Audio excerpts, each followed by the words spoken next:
നമ്മുടെ മക്കൾക്ക് രാവും പകലും അധ്വാനിച്ച് എല്ലാം നമ്മൾ ചെയ്തു കൊടുക്കുന്നു. ചെയ്തു കൊടുത്തിട്ടും അവർ നമ്മുടെ സ്വപ്നങ്ങൾക്കനുസരിച്ച് വളരുന്നില്ലെങ്കിൽ, സ്വപ്നങ്ങൾക്കനുസരിച്ച് ഫലം പുറപ്പെടുവിക്കുന്നില്ലെങ്കിൽ മാതാപിതാക്കൾക്കുണ്ടാകുന്ന വിഷമം എന്തോ ആയിരിക്കും. നല്ല വിഷമം ഉണ്ടാകും അവരുടെ മനസ്സിൽ.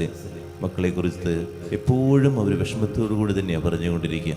ഇതുപോലെ തന്നെയാണ് നമ്മുടെ തമ്പുരാൻ നമ്മളോട് പറയുന്നത്, ഞാൻ നിനക്ക് വേണ്ടി കുഴലൂതി, പക്ഷേ നീ നൃത്തം ചെയ്തില്ല.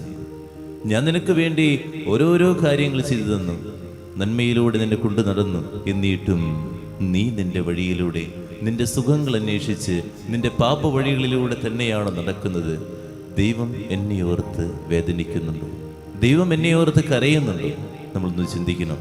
മാതാപിതാക്കൾ മക്കളെ ഓർത്ത് വേദനിക്കുന്നത് പോലെ തന്നെ എൻ്റെ അപ്പൻ എന്നെ ഓർത്ത് കരയുന്നുണ്ടോ എന്ന് ചിന്തിക്കേണ്ടതാണ്. ഓരോ ദിവസവും പാപ വഴികളിലൂടെ തന്നെയാണോ, പാപത്തിൻ്റെ സുഖത്തിലൂടെ തന്നെയാണോ, ദൈവത്തിന് ഇഷ്ടമനുസരിച്ച് ജീവിക്കാതെയാണോ ഞാൻ ജീവിക്കുന്നതെന്ന് ആത്മശോധന ചെയ്യാം. പ്രാർത്ഥിക്കാം.